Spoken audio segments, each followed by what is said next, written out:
When I started out organizing 8 years ago, I always did exactly what the client wanted. I thought, well, the customer's always right. So when they said, I want these canisters or those hangers, I just did it happily. Now, I'm not in touch with a lot of those early clients anymore, but I often wonder, do they regret any of those choices? Like the wonderful mom who told me she wanted every single canister in her large walk in pantry labeled exactly. We did it. It was hours of work just for the labeling, but that's what she wanted, down to the separation of the Oreo thins versus the Oreo regulars. We used over 50 canisters in that one pantry, plus multiple baskets and turntables and specialty bins, all of which we also labeled, by the way. If you know that that's you and you're listening, please do let me know if you're still using those canisters with those labels. I'd love, love, love to know. Well, pretty soon after I started organizing, I started listening to my own voice. And instead of only listening to what the client wanted, I also started guiding them instead of just following their wishes, because every family was different. And sometimes they didn't necessarily think through the long term ramifications of certain systems and materials that they wanted to use because they saw it online or on social media or on a blog and they thought it looked so good that it would work for them too. And in those days, I didn't have the confidence to question that. Well, today I want to tell you about 5 things that I've found that people regret doing to get their homes organized. This can serve as a cautionary tale for you and your family, making sure you really think and discuss with your organizer before you settle on a path that you might regret. And every single one of these 5 regrets traces back to the same root cause.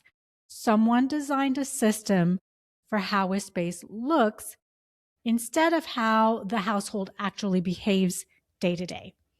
Now, if you've spent any time with me and the Clear 5 framework, you already know that Clear 5 goes clarify, limit, edit, assign homes, and review in that order on purpose.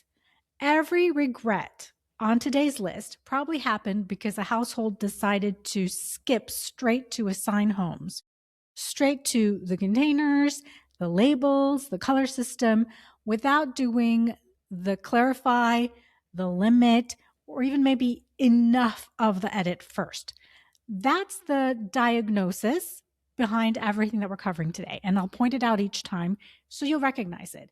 And by the end of this episode, I want you to walk away with a way of understanding what's happening with your own home before you buy anything else for it. So you don't end up with just another list of products that you end up avoiding or feeling guilty about. Welcome to Organizing for Beautiful Living. I'm Z Siman, the Choosy Organizer. This podcast is for women who are done organizing everything and they're ready to be choosy about what matters, what's enough, and what can wait. This is episode 120. We're going through 5 specific organizing patterns today that some of my own clients have told me they regretted, and some that I've heard my fellow organizers talk about as well. These are decanting everything into matching containers, labeling every single item down to the last detail, color-coded rainbow systems, rigid bin systems that don't flex as your family changes, and matching velvet hangers. A lot of these are patterns that I've watched play out again and again in organizing circles online, in the comment sections, the forums, the reviews. And most of this happens once the honeymoon phase ends, after someone's finished organizing a space, right?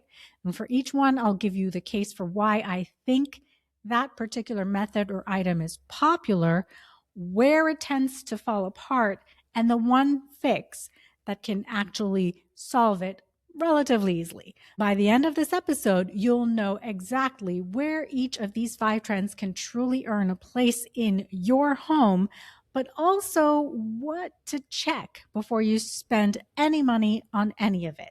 And this isn't about talking you out of anything you love, though, okay? Because really loving something is a valid reason for using any of these five things.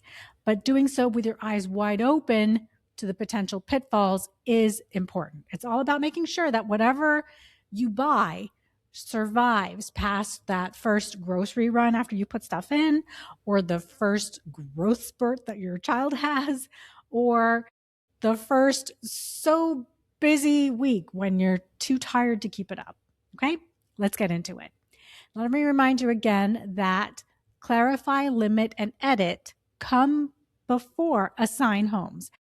Every pattern today is what happens when a household skips straight to assign homes or doesn't truly go deep enough into those first three steps before hitting assign homes.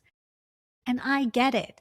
The products, the making it look really nice and elevated, elegant is the goal. It's the exciting thing that gives you the wow, the dopamine hit that has you saying, yeah, okay, all this work was worth it. But it has to come alongside the actual clarifying and limiting and deep editing. Keep that in your back pocket as we go, because you'll hear it show up 5 different times in 5 different ways, okay, in the rest of the episode. Okay, so pattern 1 is decanting everything into matching containers. Now, already this year, there's a definite trend away from this, and you've probably seen it, but it still shows up online everywhere. Things like restock videos, refill videos. It's a whole genre of short form videos. And no matter where you are online, you'll probably glimpse these. They'll show up on your feeds. They're kind of addicting. They're satisfying to watch, right? Like I've been there, sitting there, watching someone refilling their snack containers. Why? And there's an honest case for it, okay? Flour, sugar, rice, cereal, anything that you use in bulk form, or it comes in a bag without a real seal, decanting can really help. It keeps things fresh, it keeps pests out, and you can see what you're running low on at a glance instead of having to shake half empty bags to figure it out. Where this falls apart is when everything gets decanted, like my early client, where we decanted multiple types of Oreos, each into a separate canister, and labeling each canister, and not maybe just for the handful of things that actually needed it. And people extend the same habit into the bathroom and laundry room. They'll decant shampoo and detergent into matching bottles that need to be refilled just as often as the pantry ones do, right?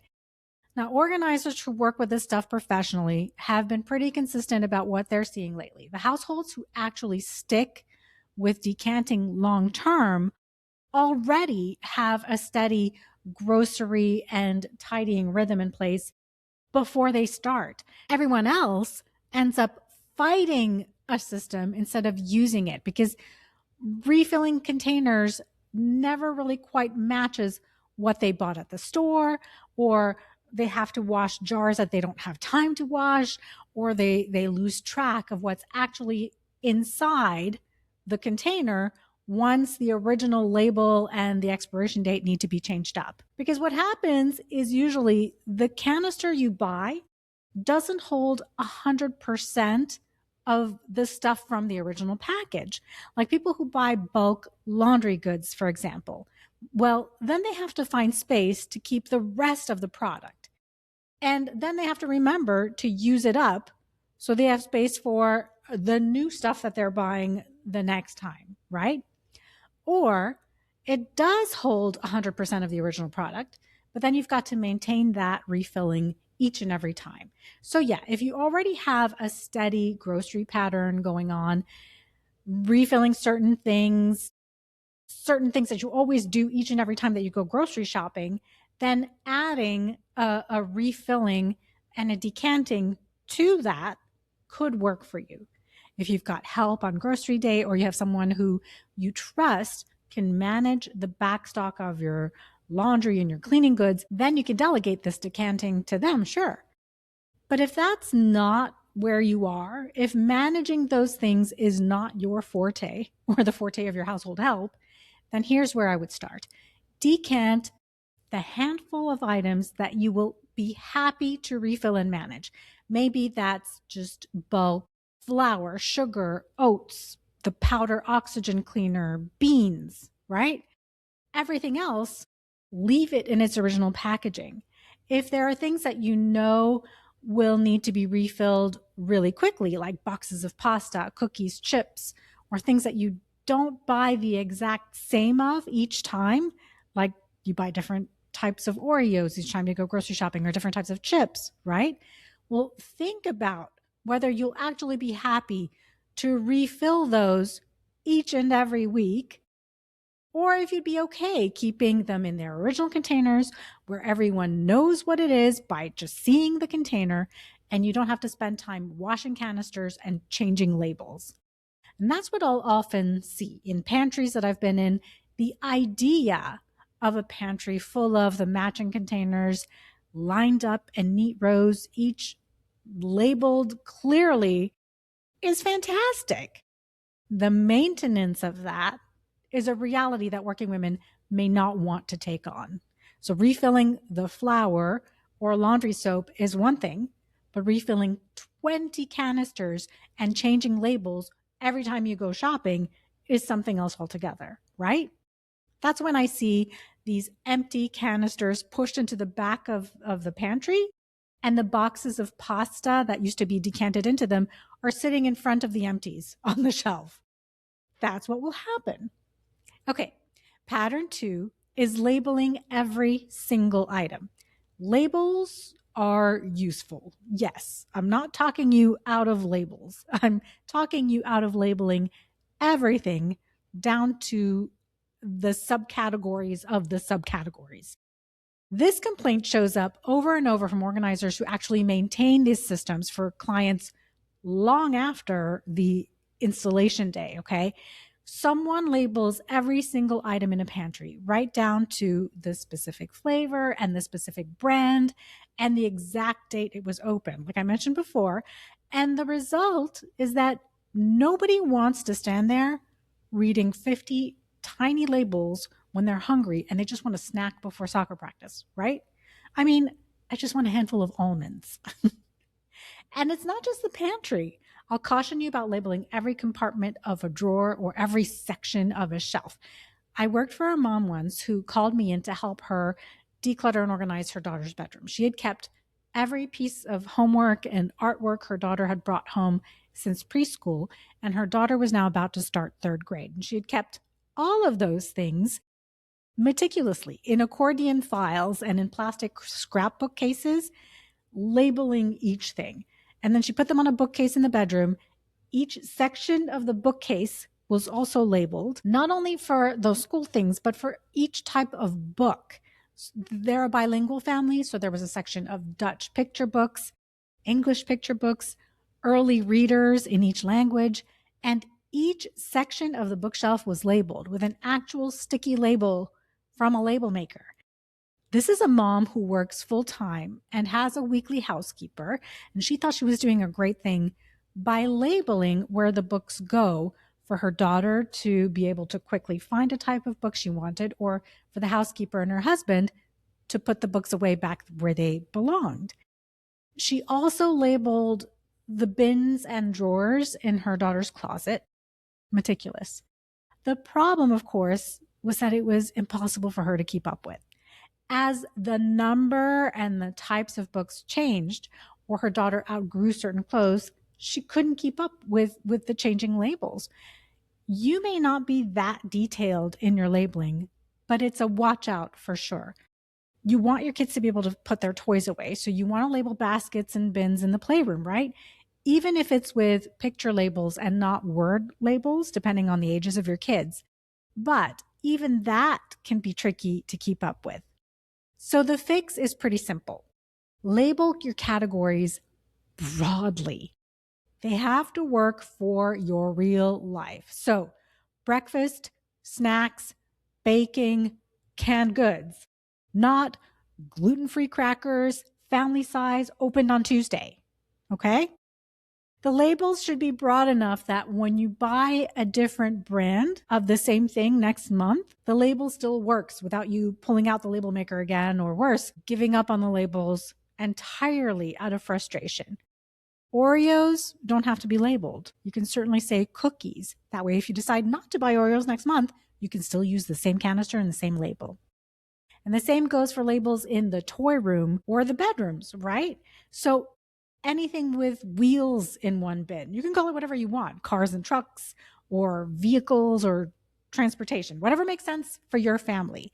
If there's a certain play set that needs its own separate bin, well, yes, of course you can label that. And for your kids' clothes, you can label a drawer simply tops or school clothes.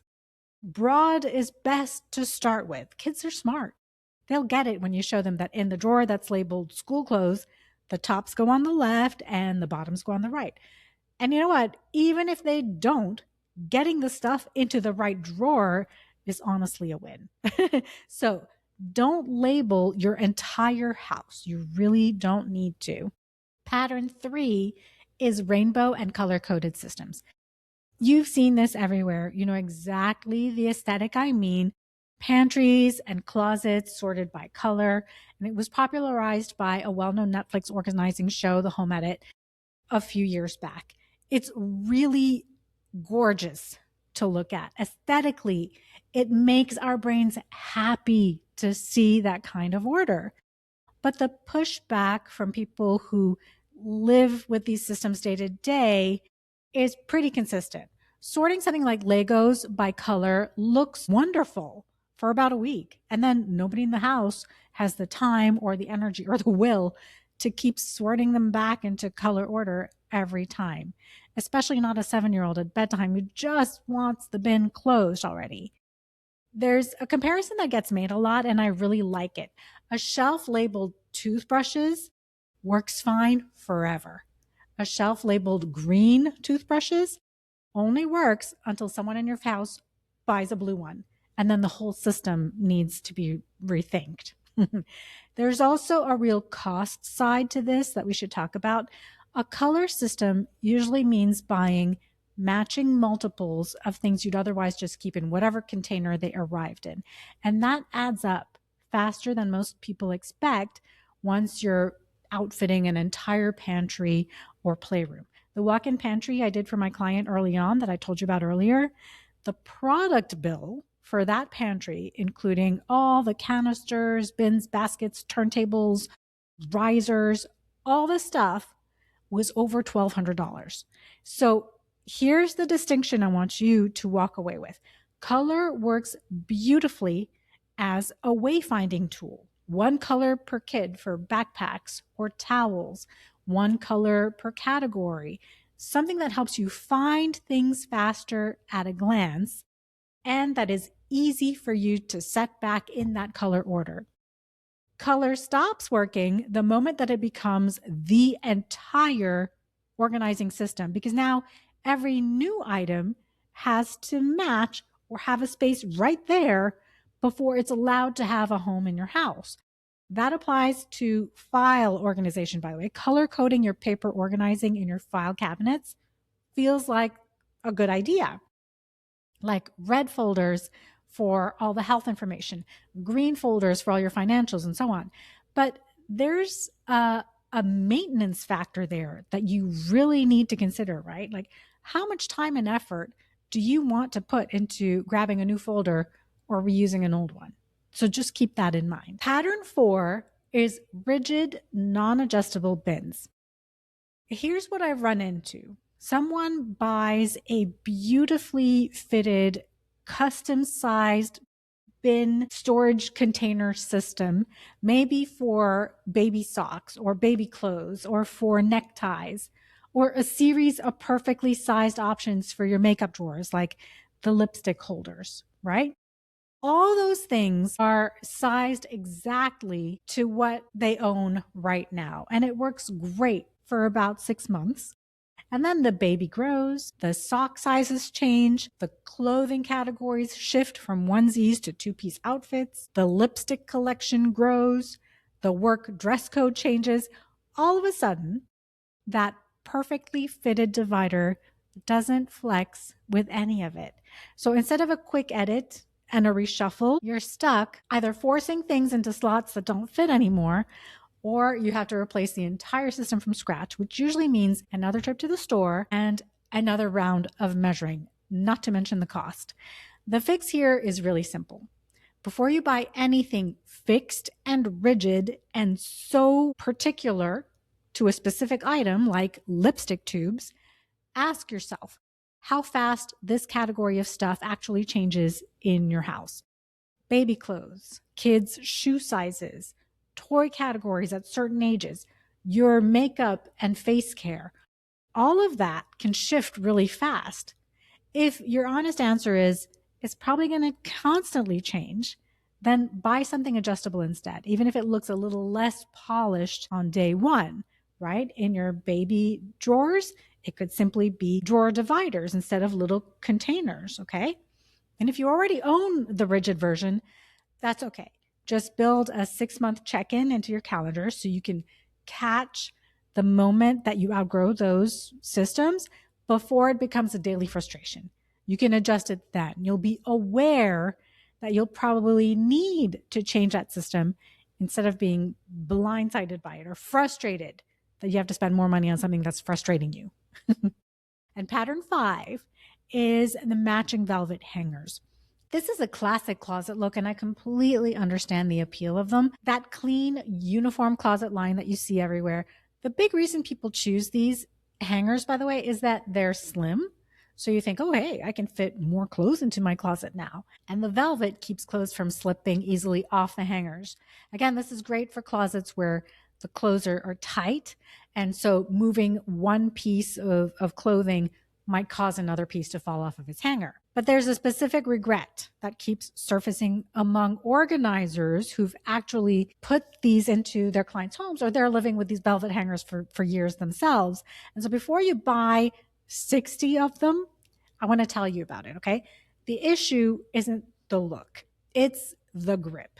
Velvet holds clothes so tightly that if you're reaching for something on a high rod, especially if you're on the shorter side like me, you end up yanking instead of lifting. And that grip either damages the fabric or you can snap the hanger's neck clean off. Velvet also yellows over time and it's not recyclable once it wears out. It also catches a ton of dust. And no matter how much you clean or your housekeeper helps you clean that closet, the dust sticks to these hangers. On black or white hangers, it's terribly noticeable. Also notice how you use your hangers, how you pull clothing off of it. Do you want to slide your shirts off? I do. That's what I do. I like to slide a shirt off of the hanger without taking the hanger off of the rod. But if you consistently remove the hanger in order to remove the shirt, that's a different story, okay? If you want to slide your shirts off the hanger while it's still on the rod, velvet will frustrate the heck out of you. So this regret is about the material itself and how it behaves at reach height, and then sliding items off of it. If you like the slim profile, there are slim hangers with a small portion of rubber on the ends to keep the slippery fabrics from sliding off of them. But the real fix is to edit your clothing. I'm so sorry.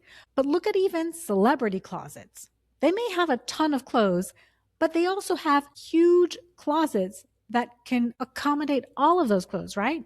They're not trying to force a bunch of shirts into a tiny space and so using slim hangers to make it happen. They might choose slim hangers for a specific reason. And even then, the idea is to be able to hang your clothes elegantly in your closet. Okay, so those are the 5 organizing patterns that people tend to regret, with one root cause running underneath every single one of them: decanting, labeling everything, color coding, rigid bins, and velvet hangers. None of these are bad ideas. Every single one of them is a genuinely smart tool in the right home, for the right category, in the right amount. Where it goes sideways is the same place every time.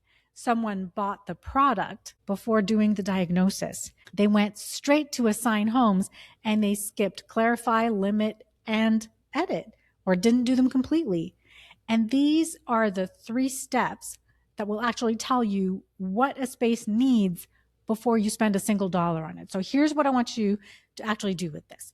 Before your next organizing purchase, whatever it is, ask yourself 3 questions. How often does this category actually change in my house this month and this year?